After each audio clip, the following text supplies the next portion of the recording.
There is a particular stillness to the ancient city of Pompeii, the sort that comes only to a place that has not changed in nearly 2,000 years, mostly because it had no opportunity to.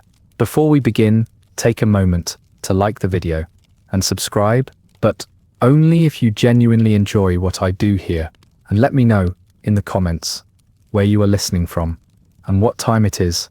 It is always interesting to see who is joining us from around the world. Now then, let us ease into tonight's journey together. Pompeii thrived in the shadow of Mount Vesuvius during the 1st century in what is now southern Italy, under the rule of the Roman Empire. At the unsettling height of its efficiency, the city was known for its busy streets, elaborate public baths, and a civic attitude that could best be described as industrious but rarely bothered by the concept of comfort. Here, an afternoon stroll involved ducking under laundry strung from balcony to balcony and avoiding carts rumbling over flagstones, which were thoughtfully arranged to catch every available toe. It is easy to assume that a Roman city preserved by volcanic ash would be a model of orderliness. In reality, Pompeii's residents lived among a jumble of shops, bakeries, shrines, and graffiti-laden walls, each vying for a share of attention. The authorities managed the city with laws that were written with remarkable confidence and enforced with rather less.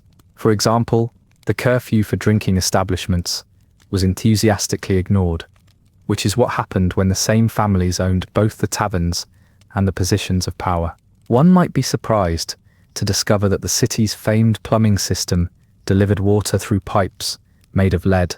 The Romans, so advanced in their engineering, appeared entirely unconvinced by the notion that heavy metals could be anything but beneficial. Water flowed freely from fountains shaped like lion heads, and nobody worried about long-term effects, as daily survival was challenge enough. A walk through Pompeii would have been a study in contradiction.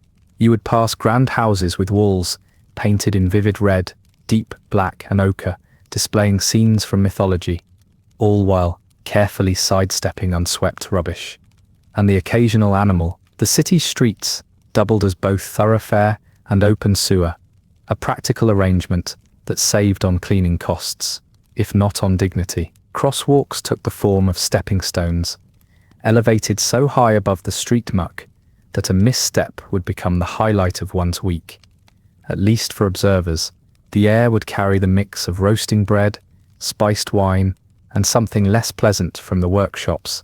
The marketplace was crowded with merchants offering olive oil, garum, and the sorts of sausages that defy modern classification. And through it all, the ever-present rumble from Mount Vesuvius sometimes prompted nervous glances, but more often inspired the sort of shrug reserved for bad weather.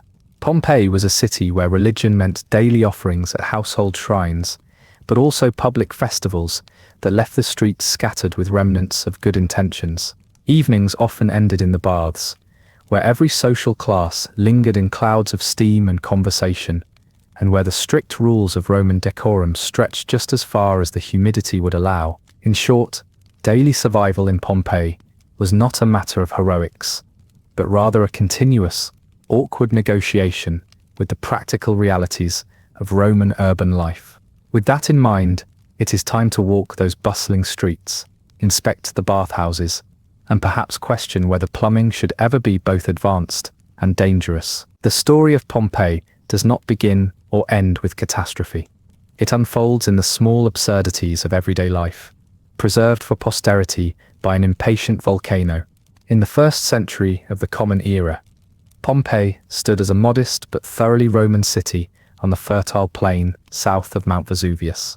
Though often sidelined in comparison to the grand metropolises of Rome or Alexandria, Pompeii managed to encapsulate much of what defined Roman provincial life: resourceful, stratified, and only occasionally interrupted by the demands of nature. The city's location was enviable. The land surrounding Pompeii offered rich volcanic soil, which meant the fields just beyond the city walls yielded abundant grain, vines for wine, and groves of olives. These essentials furnished the tables of the city's inhabitants, and, with the assistance of brisk trade, found their way to markets well beyond the Bay of Naples. The architecture of Pompeii provided a textbook case of Roman practicality, with a veneer of ambition. Streets were paved in dark basalt, worn smooth by the passing of countless carts and sandaled feet. Houses ranged from the humble one-room atrium dwellings to ostentatious townhouses decorated with painted plaster, the walls carefully preserved by the layers of ash that would later seal their fate. The richer citizens commissioned elaborate frescoes in shades of red and ochre, pretending to grandeur, if not always achieving it. Roofs, when not in urgent need of repair, were covered with rows of red terracotta tiles, offering limited protection from the rains that swept down from the mountains. The city's frequent patchwork repairs were a reflection of a broader Roman tendency. If it did not immediately collapse, it was considered a success. Pompeii's population was estimated between 10 and 20,000 at its height, a number large enough to ensure noise, commerce, and the occasional dispute over water access. Public spaces provided the heart of social life. The Forum, a rectangular expanse ringed by colonnades and official buildings, hosted everything from legal disputes to bread vendors. Temples to Jupiter, Apollo, and Venus signaled the city's religious priorities. Although the actual practice of religion often mixed earnest devotion with a sense of civic obligation, incense smoke rose from both grand sanctuaries and the small household shrines that dotted every home, a reminder that Roman piety was as much about routine as revelation. Agriculture underpinned the city's sustenance and economy. In the fields, laborers planted wheat, tended grapevines, and pressed olives, using heavy stone implements that had changed little since the time of the Greeks. Surplus produce journeyed to the port, where merchants negotiated its onward travel to larger markets. Trade was not limited to food. Artisans operated in workshops with open fronts facing the street, inviting both commerce and commentary from passing neighbors. Blacksmiths, weavers, and potters produced the materials of daily life: iron tools, linen tunics, coarse pottery, and those ever-present amphorae, designed for endless reuse. The city streets were alive with the ring of hammers, the rhythm of millstones, and a prevailing smell that mixed fresh bread, sweat, livestock, and the pungent tang of fish sauce. The market square was particularly impressive for its ability to combine all these scents into something only a Roman could tolerate with equanimity. The Romans prided themselves on their public amenities, and Pompeii was no exception. Bathhouses operated on a daily schedule, offering hot and cold pools, steam rooms, and no small amount of local gossip. Water was supplied through an aqueduct and stored in towering cisterns, distributed by the miracle of lead pipes that ran beneath every major street. The presence of running water was a considerable point of pride, though the long-term effects of lead were rather less discussed at the time. The city even maintained public fountains, where residents might fill clay jugs while sharing news of the latest minor scandal or weather prediction. The population was a mosaic of classes. Wealthy landowners employed slaves to maintain estate and household, while freedmen, those who had managed to purchase their independence, operated many of the city's businesses. The vast majority of Pompeians lived in rented rooms or modest homes, eking out a living in trades or agriculture, and aspiring, with varying success, to move up the social ladder. The toga was reserved for the privileged male citizen, while most made do with simple wool or linen tunics, which by midsummer faded into much the same shade as the city's dust. Sandals were ubiquitous, though the more prudent owned several pairs, one for daily wear and another for attempting respectability at the Forum. Sound traveled in Pompeii, unimpeded by luxury or privacy.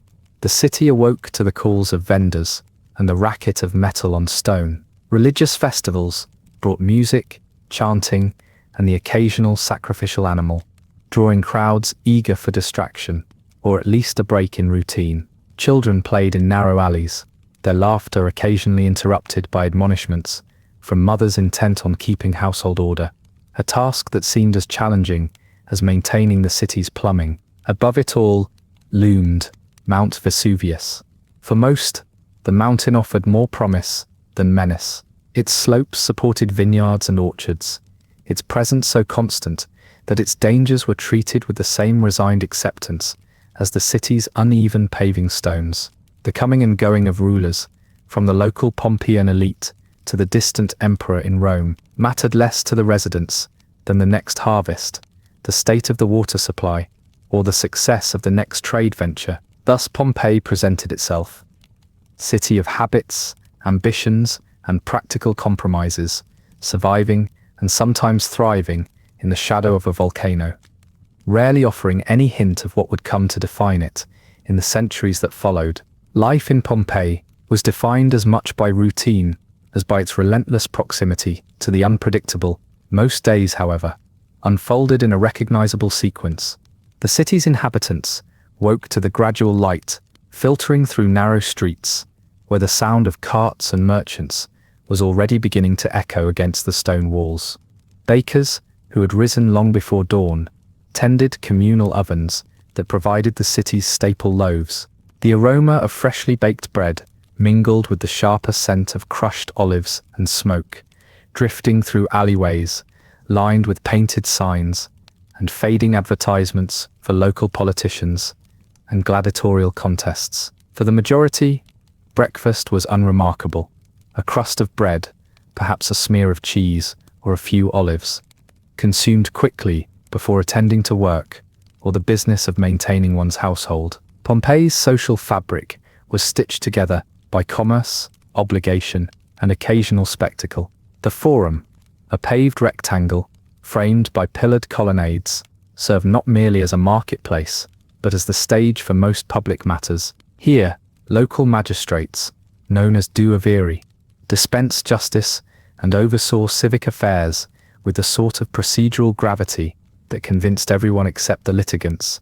Their authority, though local, was ultimately granted by Rome, whose distant emperors cast a long shadow but rarely received more than token concern from most Pompeians. On feast days, the Forum was transformed by a confusion of vendors, petitioners, and citizens discussing matters of taxes or the weather, which were sometimes hard to distinguish. Religion imposed its steady rhythm on the calendar, and the city's spaces alike, temples to Jupiter, Apollo, and Venus, dominated key intersections and rose above the tiled roofs. Their columns designed to impress, but also to remind, offerings of fruit, wine, or small cakes were left at shrines, both public and private. The residue of ritual visible in burnt incense and scattered flower petals. Households maintained their own modest lararium, a shrine to the protective spirits believed to safeguard one's family and fortune. The gods in Pompeii were closely involved in the smaller transactions of daily life, although their intervention often seemed to stop just short of matters like leaky roofs or untrustworthy merchants. Agricultural concerns continued to set the tempo for much of Pompeii's population. Fields outside the city bustled with activity during planting and harvest, overseen by landowners whose involvement was inversely related to their social status. Slaves shouldered the burden of much of this work, their labor a silent but indispensable element of the city's apparent prosperity. The produce of their efforts, wheat, grapes, and olives, was processed with tools whose designs had changed little since the early Republic. In workshops closer to the city's edge, artisans pressed oil and fermented wine, their hands stained by seasons of olives and grape juice. These goods filled amphorae, destined for both local consumption and export, the containers marked by wax seals and the occasional boastful inscription. Pompeii's architecture revealed the values and aspirations of its citizenry. Even when these outstripped reality, the most prosperous families constructed houses that displayed their status in paint and stone. Walls inside these domus were decorated with frescoes depicting landscapes, myths, or illusionistic architectural vistas, providing a sense of grandeur for guests, if not for residents accustomed to the same scenes. Mosaics tiled floors and courtyards, some as intricate as any in Rome, though often trodden by servants whose appreciation was not frequently sought. Practical concerns, meanwhile, shaped the city as much as ornamentation. Water, carried by aqueduct from distant hills, was stored in public cisterns and doled out by fountains. Most homes, however, relied on private wells or rainwater cisterns, which tended to attract both use and complaint in equal measure. The inconvenience of interrupted supply, combined with the occasional contamination, provided steady fodder for household grumbling and municipal debate. Public entertainment in Pompeii ranged from the refined to the enthusiastically coarse. The city boasted its own amphitheatre, a structure capable of holding thousands, where spectacles of gladiatorial combat drew crowds from neighbouring towns. These contests were advertised with painted notices and discussed with all the seriousness usually reserved for political appointments. Theatres hosted performances of comedy and tragedy, though audiences were known to express their appreciation or disapproval with equal energy, often requiring the intervention of attendants more accustomed to crowd control than dramaturgy. The city's streets, narrow and irregular, were navigated daily by merchants, children, animals, and the occasional official in hurried progress. Most residents knew their neighbours, or at least their neighbours' business, a situation both comforting and inescapable. News travelled between households with a speed unmatched by accuracy, and announcements from the authorities were painted in red or black on prominent walls, ensuring that everyone was equally informed and equally misinformed.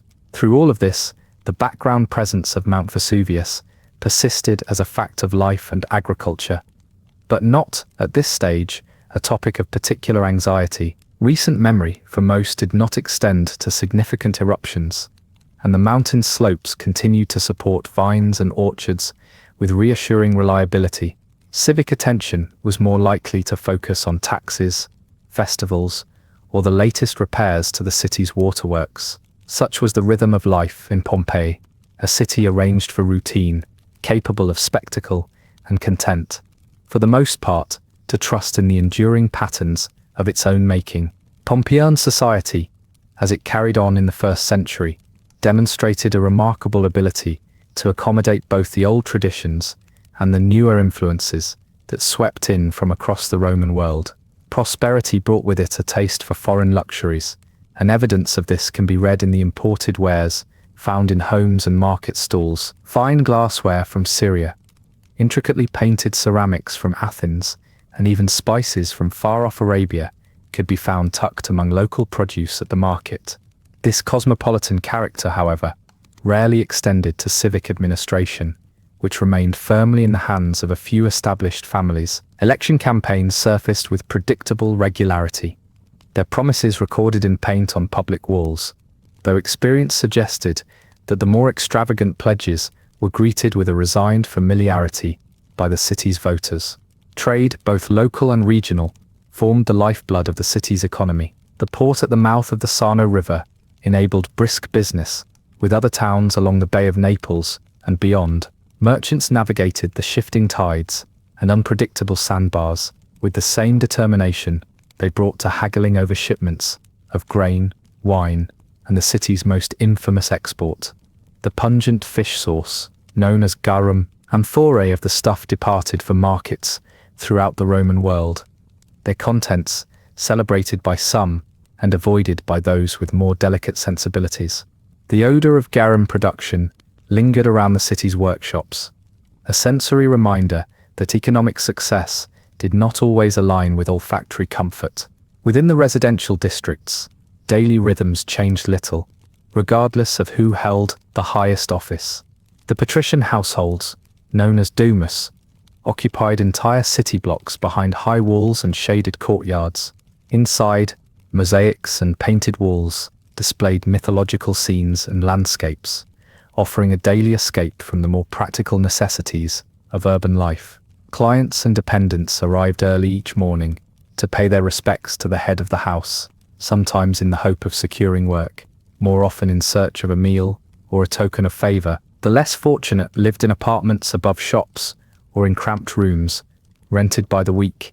Privacy remained an elusive luxury, with neighbours' disputes and celebrations easily overheard from one thin wall to the next. Religion, so persistent in public life, also shaped domestic routines. The appearance of processions in honor of Venus, Apollo, or local deities was a predictable, if sometimes disruptive, feature of the calendar. Priests and priestesses strode solemnly to and from temples, trailed by attendants bearing offerings or musical instruments. Participation in these rituals varied from earnest devotion to polite attendance, depending largely on one's prospects for the coming year. The temples themselves, constructed in the familiar Roman style with tall columns and whitewashed walls, stood as architectural statements visible from almost any point in the city. Their steps provided convenient seating for the idle and the observant alike. Public works projects occasionally caught the attention of the city's leaders, and more importantly, its tax-paying residents. Recent years had seen new paving stones set in the forum, and repairs made to the city walls, often with funding extracted from fines or levies imposed on the more prosperous. The amphitheatre, with its seating capacity for several thousand, underwent periodic upgrades intended to impress visiting dignitaries, though the comfort of the seats remained unchanged. Debates about priorities extended well beyond the confines of the council chamber, with everyone from merchants to retired soldiers offering opinions on the allocation of public funds. The results were rarely swift, but they were visible in the slow accumulation of improvements, and the occasional, unfinished project. Children filled the city's streets and courtyards with noise and motion, inventing games with stones, sticks, and whatever else could be pressed into service. Education, for those who could afford it, began early and took place in small rooms rented by tutors. Lessons in reading, writing, and arithmetic were interrupted frequently by outdoor distractions or the arrival of siblings dispatched to fetch a missing sandal. Most young people, however, learned by observing their elders at work, acquiring the rhythms of trade, farming, or craftsmanship through experience rather than lecture. Pompeii's culinary habits were shaped both by necessity and a cautious embrace of variety. The majority of cooking took place over charcoal braziers, with meals relying on cereals, vegetables, legumes, and the occasional scrap of meat or fish. Wealthier households employed cooks to create more ambitious fare, drawing on imported spices and recipes that had traveled across the empire. Taverns offered simple, filling meals and the chance to hear the latest news or rumor.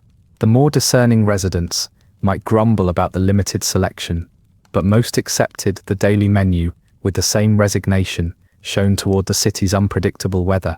Over all these routines, the Roman imperial presence loomed as a distant authority. At this time, the emperor in Rome was Vespasian, a practical man whose policies affected even distant provincial towns like Pompeii. Taxes, military levies, and edicts arrived from the capital with the regularity of the tides. The city's local leaders balanced deference to imperial decree with their own ambitions, aware that prosperity depended on remaining in Rome's favor and on avoiding the sort of attention that led to tax reassessments. In the end, Pompeii persisted through the patient daily efforts of its citizens, its streets and buildings bearing witness to a society that adapted itself not to sudden change, but to the enduring demands of daily Roman life. As life in Pompeii continued beneath the watchful eyes of Vespasian's regime, the city's residents occupied themselves with the careful management of reputation and routine. Social standing remained a tangible commodity, traded and displayed through everything from the size of one's home to the company kept at dinner. The triclinium, or dining room, was both stage and status symbol, arranged with couches for reclining guests and decorated with painted panels intended to impress, or, failing that, at least distract. An invitation to dine at a prominent household was not merely a matter of hospitality, but a subtle contest of generosity, taste, and the unspoken expectation that one would reciprocate. Eventually, if resources and social maneuvering allowed, the daily census of grievances and ambitions made its way from house to street and forum. Disputes over property boundaries, The rights to water from shared fountains and the occasional wandering livestock were settled with a blend of negotiation and reference to the city's ever-expanding collection of statutes. Copies of imperial edicts and local ordinances appeared on public notice boards, painted in steady, utilitarian script on any available wall.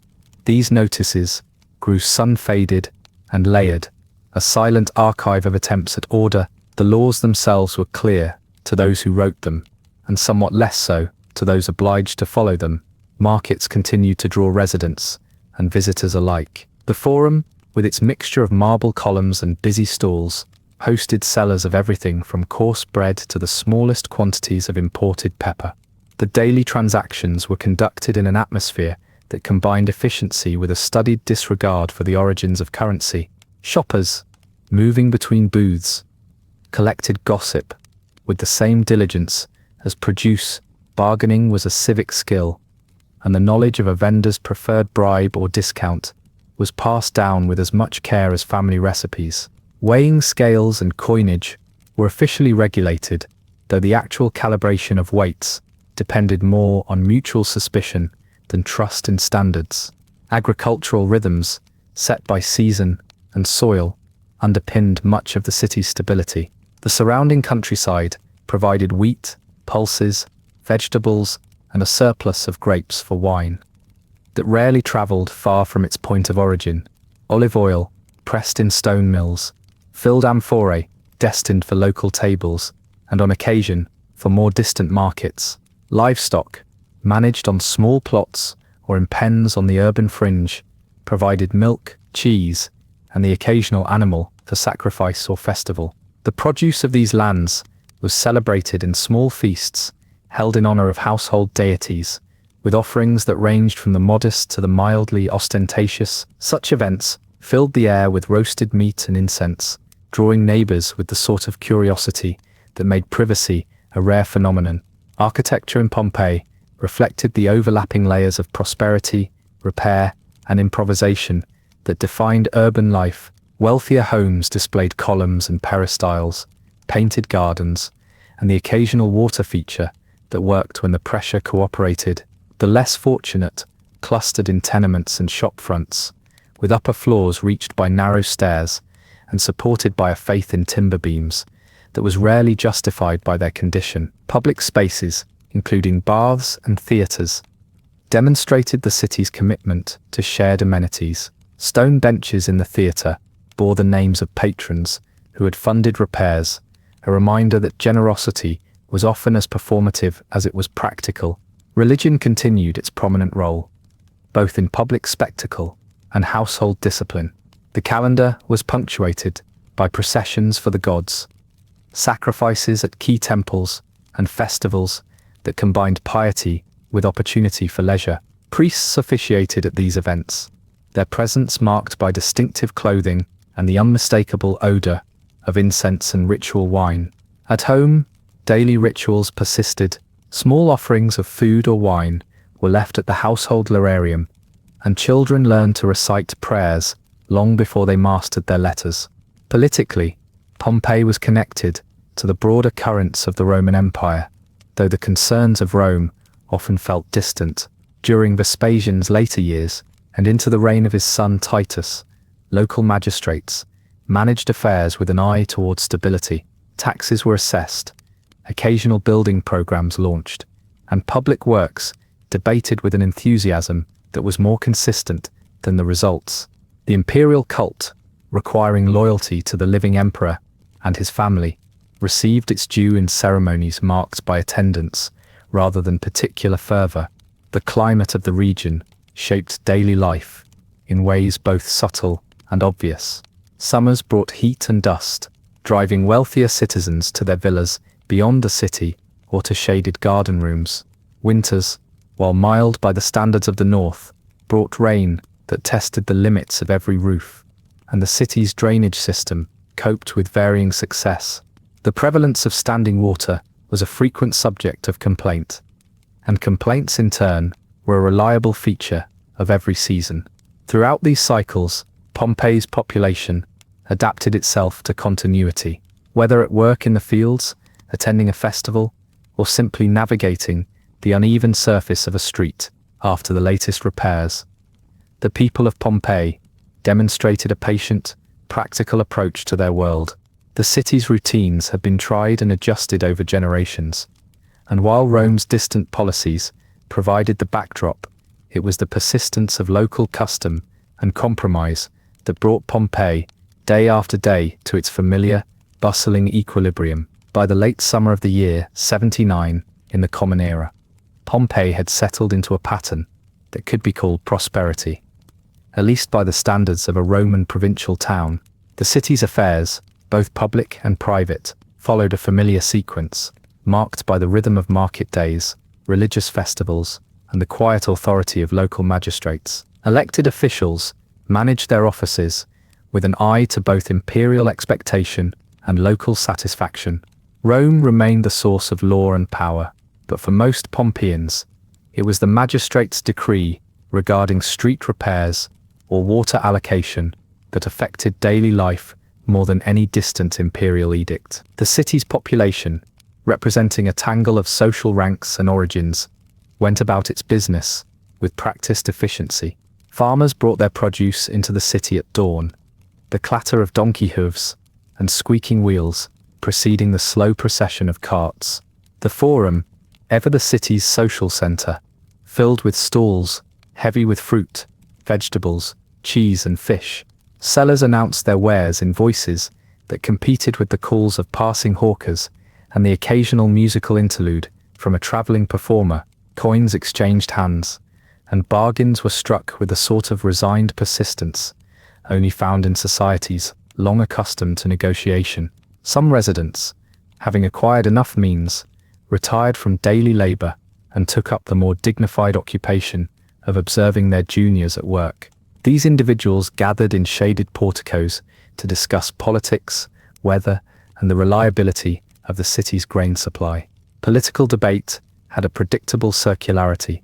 Taxes were always too high, infrastructure was never quite adequate, and any suggestion of reform was met with the same mixture of interest and skepticism. On days when the debate flagged, news and gossip filled the gaps, carried by servants, clients, and the city's expanding population of freedmen who bridged the world between the elite and the working classes. Religion still shaped the calendar and the use of public space. Major festivals, such as those honoring Venus, who was believed to have a special fondness for the city, filled the streets with processions, music, and the scent of incense. Temples were cleaned and garlanded. Sacrifices were made, and priests recited the necessary prayers. Participation was universal, if not always enthusiastic. Many saw the festivals as opportunities for diversion and spectacle, with devotion sometimes overshadowed by the prospect of a good meal.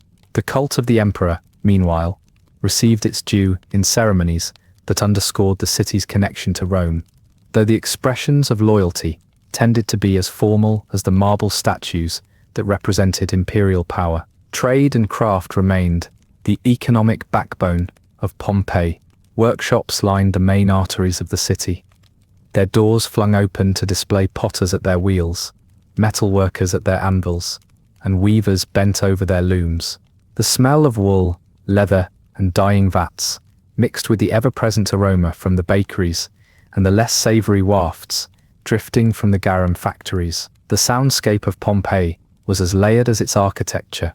The ring of hammers, the scraping of carts, the laughter of children darting between shop fronts, and the endless bark of traders announcing their latest shipments from Puteoli or beyond. The houses themselves continued to reflect the ambitions and resources of their owners.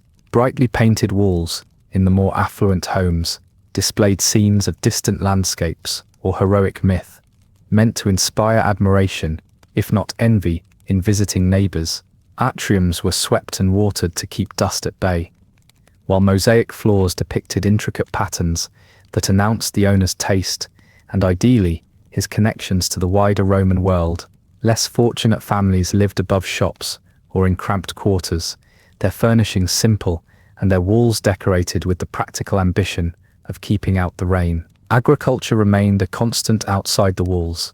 The fields to the north and west provided wheat and barley for the city's bread, while vineyards crept up the lower slopes of Vesuvius, promising another fruitful vintage. Olive groves contributed both oil and shade, and herds of goats and sheep wandered on the margins, tended by workers who measured their days in tasks rather than hours. The produce of these fields fed not just Pompeii, but supplied goods that traveled by river and coastal shipping to other towns. The connection between city and countryside was so direct that a poor harvest might become a matter for the forum, debated with the same seriousness as municipal policy. In the late summer of that fateful year, there was little to suggest that Pompeii was anything but settled into its routines. The streets bustled with movement. The public fountains were as busy as ever, their lion-headed spouts delivering water with only the occasional interruption. Even the distant rumblings from Vesuvius, sometimes felt as a faint vibration beneath the paving stones, were viewed with a shrug more than anxiety. Life progressed, bounded by habit, ambition, and an expectation that the world would keep turning much as it always had. By this stage in 79, the social machinery of Pompeii continued to turn with a certain predictability. For the city's inhabitants, daily life presented itself as an orderly shuffle between obligation and enterprise, with the city's layout itself dictating much of the rhythm. Main streets cut through the city at neat angles, lined by stepping stones to keep feet dry during one of the region's periodic downpours. These stones, while functional, encouraged careful navigation, as carts were required to pass only where the gaps allowed. In this way, the city enforced a kind of unwritten choreography, one that rewarded patience over haste. Private life, too, followed its own choreography. The morning markets, dense with the scents of fruit, herbs, and occasionally livestock, attracted men and women of all classes. As sunlight spilled over tiled roofs, stallholders arranged their produce in careful heaps, eyeing both rival merchants and the city's tax collectors. Food was rarely wasted, but neither was it overly celebrated. The majority of the city's population subsisted on bread, porridge, and pulses, with the addition of seasonal vegetables and whatever fish might be procured from the nearby Sarno River. Wealthier households might indulge in imported delicacies, yet even in these homes, the midday meal remained practical, a means to keep hunger at bay and keep up appearances. Political engagement, while ever present, was rarely feverish. The magistrates, chosen from among the city's prominent families, managed civic affairs through regular meetings and a style of oratory that was robust rather than inspiring. Their priorities were determined as much by necessity as ambition, maintaining water supply, ensuring the reliability of the public baths, overseeing repairs to streets and the city's defensive walls, and collecting taxes in a fashion that would not stir outright resentment. Any major decision prompted consultation with influential patrons and the more vocal citizens, whose opinions were expressed with a persistence that ensured nothing was undertaken in haste. The baths served as communal space for both ritual cleansing and social discourse. Visits to the baths were a daily occurrence for many, providing not just access to hot and cold water, but also opportunities to exchange news, debate current events, and observe the city's shifting alliances. The design of these buildings was a study in Roman utility. Floors were covered in geometric mosaics, and the walls painted in colored plaster, meant to withstand heat and humidity. Water, piped from distant hills by way of aqueduct and lead channels, arrived with impressive regularity, though periodic shortages were met less with alarm than with a renewed round of complaints. Religious life remained intricately woven into the fabric of the city. Shrines and small altars appeared on street corners and in the courtyards of both modest and grand homes.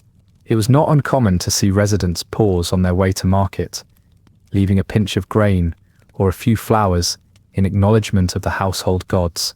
Larger festivals continued to punctuate the calendar, their processions winding through the city, with participants in borrowed finery, accompanied by the sound of pipes and the smell of garlands left to wilt in the late summer sun. Each event, from the smallest offering to the largest celebration, reinforced both community ties and the city's sense of order. The architecture of Pompeii reflected a balance between aspiration and necessity. Grand houses, their entrances, marked by columns and carved lintels, opened onto peristyles, where families gathered in the shade of carefully tended gardens. Walls were covered with frescoes in red, black, and ochre, the subjects chosen to suggest a familiarity with Greek myth or a longing for Arcadian landscapes. However, much of the city's housing stock consisted of apartments above shops, small rooms facing onto crowded streets. These dwellings, functional rather than elegant, were crowded in the evenings by families sharing bread and news. Agriculture, as ever, sustained the city's population. The fields beyond the walls had yielded well in recent seasons, and the city's storerooms were filled with sacks of grain. Grapes ripened on the slopes of Vesuvius, destined for the city's presses and cellars. Olive oil, too, remained a staple, pressed in communal mills and sold in clay amphorae, marked with the seals of local families. The city's connection to its countryside was not only economic, but also practical. Fires lit in the fields signaled the approach of harvest, and workers traveled back and forth along dusty roads that threaded through orchards and vineyards. This state of affairs, so unremarkable in its routines and rhythms, was precisely what so many in Pompeii worked to maintain. The city persisted in its age-old dance with habit and environment, secure in its customs, its buildings, and its quietly industrious population. Even the mountain above, with its fertile slopes and persistent presence, was regarded as another feature of the landscape, enduring, familiar, and reassuringly unchanged. As the summer of 79 continued its steady course, Pompeii moved through its days with little acknowledgement of the undercurrents that would later define its memory. The city's inhabitants, from the prosperous to the laboring, navigated streets that bustled with activity, but rarely with haste. The heat, ever present and insistent, drove many indoors during the brightest hours. Workshops and shops adjusted their rhythms to the climate, opening shutters early and closing well before the afternoon sun reached its peak. Only the most determined merchants endured the midday glare, their voices growing hoarse as the forum emptied and dogs sought shade under stone benches. Households adapted to the climate and its inconveniences with the tools available. Thick stone walls and high shuttered windows moderated the worst of the heat. In larger homes, tiled atriums and garden peristyles provided pools of cooler air, while open courtyards allowed for a hint of breeze. Water, carefully drawn from wells or collected from public fountains, was used with the caution of those who had learned from experience that civic supply was not always reliable. Children fetched water in clay jugs, their progress marked by the sound of sloshing and the occasional scolding if too much was lost to careless steps. In the evenings, families gathered in these shaded spaces to share meals and stories, the routines as familiar as the texture of worn mosaic beneath their feet. Trade did not stop for the season, though it adapted to its pace. Barges crept along the Sarno River, carrying grain, oil, and amphorae of the city's local wine. Markets at the riverbanks received goods from inland villages as well as from the wider Mediterranean, each shipment greeted by a small crowd of porters, officials, and opportunistic buyers. Dried fruits, nuts, and spices arrived from further afield, their appearance on market stalls a quiet testament to the city's connections beyond the region. As ever, the practical details of trade were attended by negotiation, weighing, and the silent contest of reputation that governed both price and trust. Architecture in this season revealed both adaptation and ambition. Roof tiles grew warm to the touch and occasionally cracked in the heat, a familiar inconvenience that ensured steady work for roofers. Public buildings, baths, temples, the forum, remained at the center of city life. The baths, in particular, offered a reliable escape from the heat and dust. Their sequence of rooms designed to guide bathers from the tepidarium to the caldarium, and finally to the cold plunge. These buildings were adorned with painted plaster and mosaic floors. Their surfaces kept meticulously clean by attendants who understood that a reputation for hygiene was nearly as valuable as actual cleanliness. Religious life retained its visible importance in daily affairs. Street altars, some adorned only with a fading garland or a smear of oil, marked the points where each district began and ended. Small processions appeared at irregular intervals, led by priests who wore linen vestments and carried bronze implements for sacrifice. These observances attracted neighbors and visitors alike, serving both as acts of piety and as welcome interruptions in the monotony of the season. The larger temples, meanwhile, were continually tended, their columns swept and their marble surfaces cooled with water in an effort to protect sacred images from the sun's intensity. The gods were offered wine, cakes, and incense, though their willingness to intervene in earthly affairs remained, as ever, a subject of debate among the city's philosophers. Political developments, though rarely urgent, continued to unfold. The city council met in shaded chambers, debating issues with a mixture of ceremony and caution.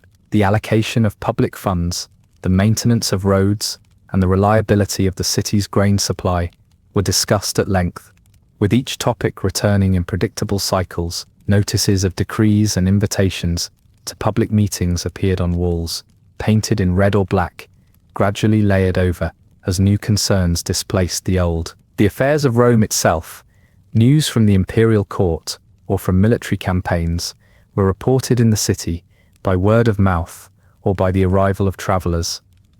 Yet these updates often seem distant from the practical matters of daily survival.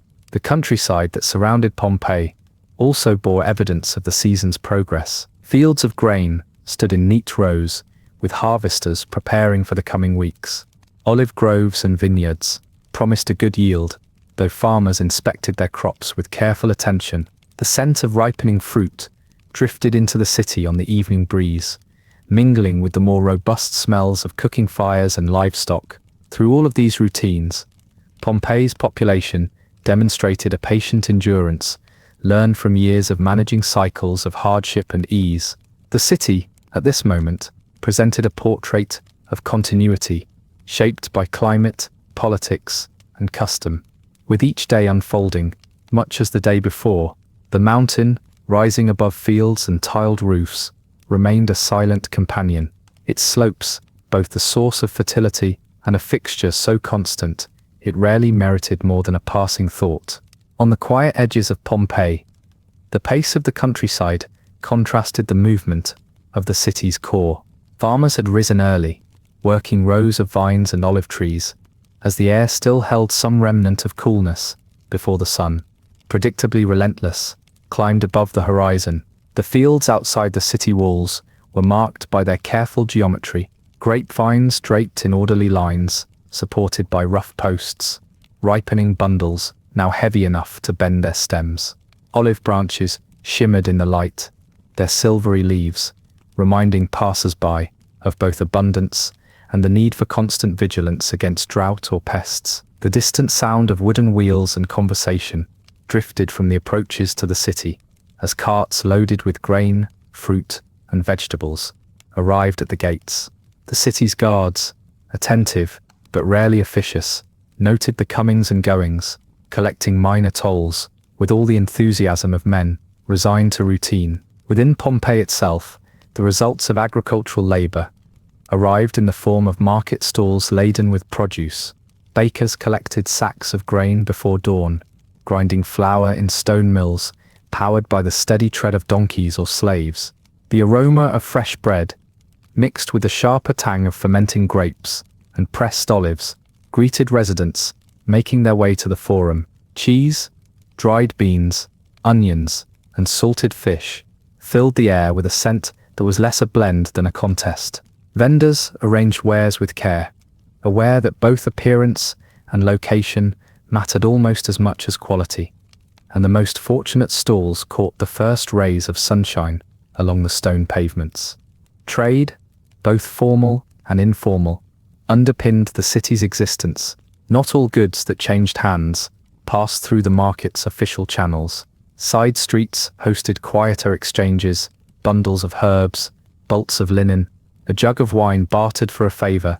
In the city's workshops, artisans produced a steady output of pottery, lamps, and textiles.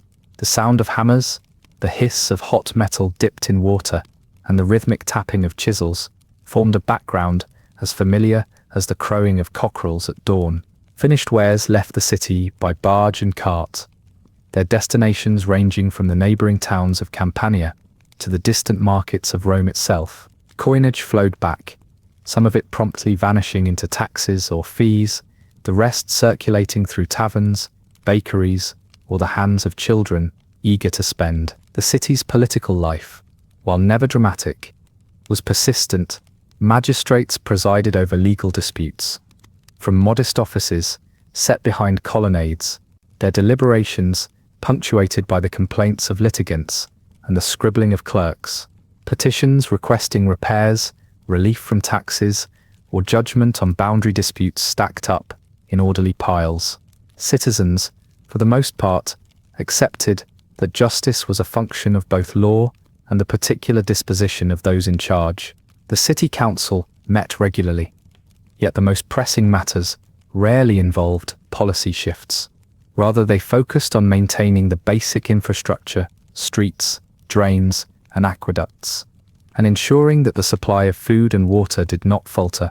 Religious rituals continued to anchor communal identity. On festival days, the city's temples filled with the fragrance of incense and the murmur of prayers. Offerings of fruit, cakes, or coins were left at marble altars, and priests moved from shrine to shrine with the practiced air of those accustomed to being both seen and obeyed. Even on ordinary days, most homes maintained a small orarium, at which family members marked the passage of time with gestures and offerings as routine as the lighting of a lamp at dusk. Architecture, both new and old, defined the city's image. Repairs to public buildings were always visible somewhere. Patches of fresh plaster, newly cut stones set in the forum walkways, tiled roofs replaced after the latest storm. The wealthier homes revealed their priorities through painted walls, intricate mosaics, and garden courtyards shaded by fig or laurel. The apartment blocks above shops, by contrast, were mapped by necessity: narrow stairs, low ceilings, and windows small enough to exclude the sun, but never the sound of neighbors. In the evenings, these dwellings filled with lamplight, the glow spilling onto cobbles below. Beyond these boundaries, the mountain remained a constant presence. Its upper slopes faded into haze during the hottest hours, and the shadow it cast at sunset crept steadily closer to the city's edge. Each evening, the mountain's fertility was never questioned. Its reliability, assumed years of generous harvests and mild winters, had made it easy for most to ignore the occasional tremor or the faint plume sometimes visible above the summit. In the city's planning and in its daily conversations, Vesuvius was simply part of the landscape, worthy of respect, perhaps, but rarely of concern. The city continued in this way, secure in its patterns, as late summer drifted, unremarkable and serene, toward its inevitable conclusion. As late summer edged closer to its conclusion, in the year 79, Pompeii's streets remained animated by the small routines that defined both city and countryside. Light filtered through the stone archways as early risers swept debris from doorsteps and arranged displays in front of shop fronts painted with fading advertisements. A chorus of voices and movement set the city to work long before the day's heat became oppressive. On the main thoroughfares, the shuffle of sandals blended with the rattle of cartwheels, and the aroma of baking bread drifted unevenly among the scents of livestock, pressed grapes, and the occasional less appealing waft from the drains. The social makeup of Pompeii revealed itself in these early hours. Wealthier residents observed the bustle from shaded atriums, where household slaves reported the news, and business was discussed over watered wine. For those of lesser means, The day began in small upper rooms or shared courtyards, where families crowded together to break their nightly fast on bread, cheese, and a handful of fruit. Children were dispatched to fetch water or bread, their errands serving as one of the few forms of reliable news transmission, as information passed easily from hand to hand in bread queues and at public fountains. The city's public infrastructure, such as it was, displayed both Roman ambition and local compromise. Fountains decorated with sculpted heads dispensed water brought from distant hills, but the quality and quantity depended on the season and the city's latest round of maintenance. Streets, though paved, required regular attention.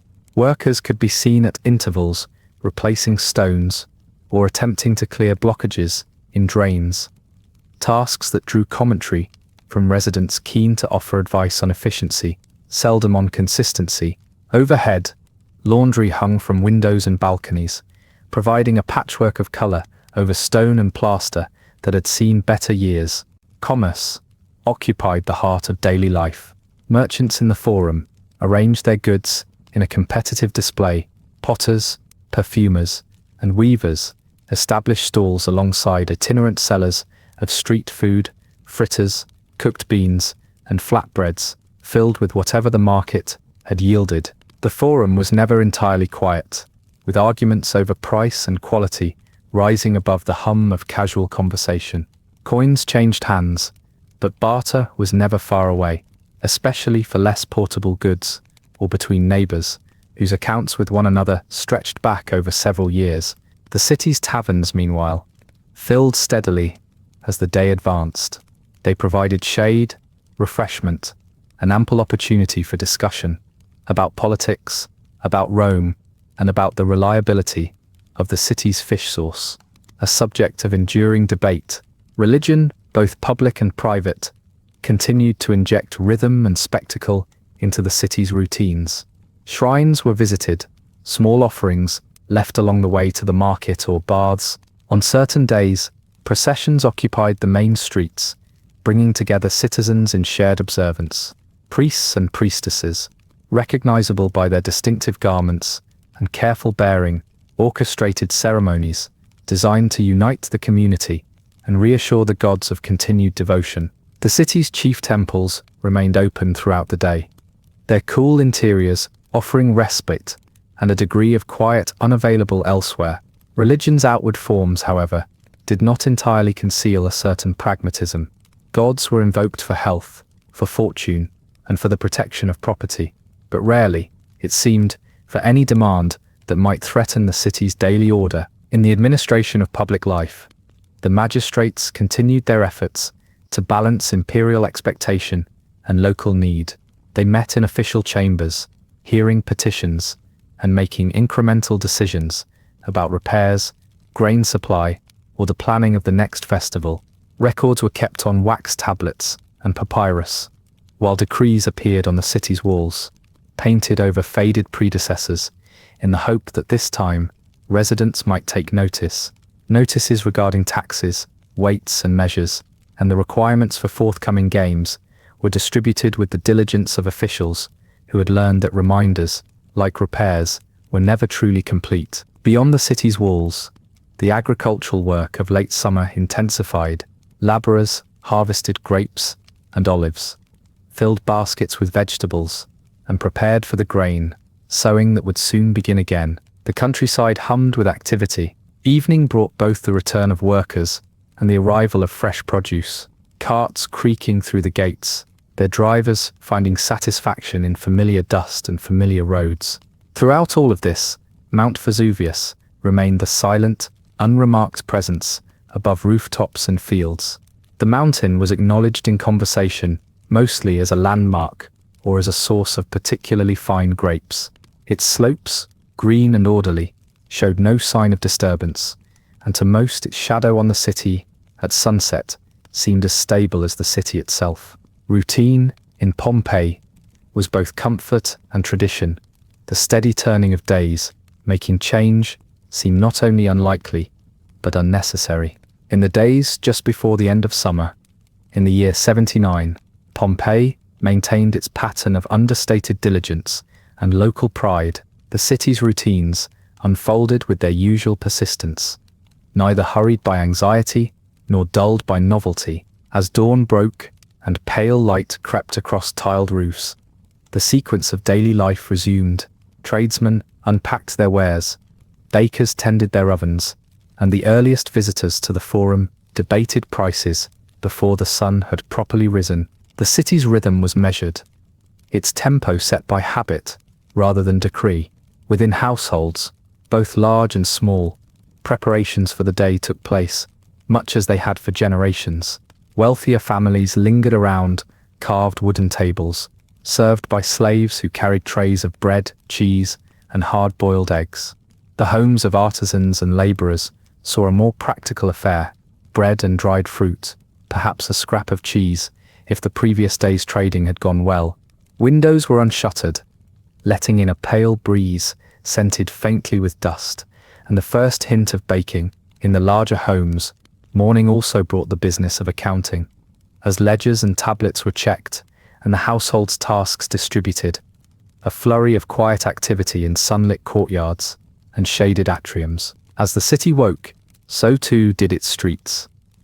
Water carriers moved in practice circuits between public fountains and private dwellings, their jars clinking with each step. Laundry flapped between upper stories, and the calls of vendors, some musical, some merely loud, filled the air as they announced the day's offerings. Already, the heat of the day was gathering its strength. Shopkeepers propped open their doors, inviting in such breezes as could be coaxed down the stone-paved lanes, while in the shadowy interiors, shelves lined with amphorae, baskets, and bolts of fabric awaited attention. The city's taverns, less exuberant than those of Rome, but no less essential, began to fill with early patrons, exchanging news, complaints, and the latest speculation about everything from weather to taxes. Pompeii's political life proceeded with its usual blend of efficiency and resignation.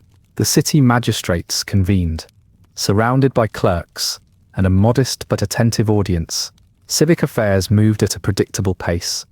Announcements of repairs to roads or drains, confirmation of weights and measures for the market, the scheduling of future religious festivals. The presence of Roman authority, under Emperor Titus, was felt largely through the observance of public rituals and the collection of taxes. Imperial decrees, delivered on occasion by traveling officials, were read aloud in the forum with a respect that was sometimes at odds with actual enthusiasm for their content. Religious observance remained both visible and practical, woven into the day's fabric rather than set apart from it. Shrines to the household gods received their offerings. Temples to Venus, Apollo, and Jupiter welcomed a trickle of worshippers throughout the morning, each person lighting a small lamp or whispering a petition before continuing about their business. The calendar was crowded with feast days and anniversaries, ensuring that hardly a week passed without some kind of procession or sacrifice. These celebrations, though outwardly grand, were as much about reaffirming the city's collective identity as invoking the gods. Residents attended with a mixture of reverence and simple appreciation for a break in routine. Meanwhile, trade and agriculture maintained the city's lifeblood. Barges arrived at the river docks, bearing sacks of grain or amphorae from the countryside. Porters unloaded crates of fruit, jars of oil, and bundles of wool destined for workshops and market stalls. Artisans continued their tasks, potters shaping clay, smiths tending their forges, and dyers staining wool with indigo and madder.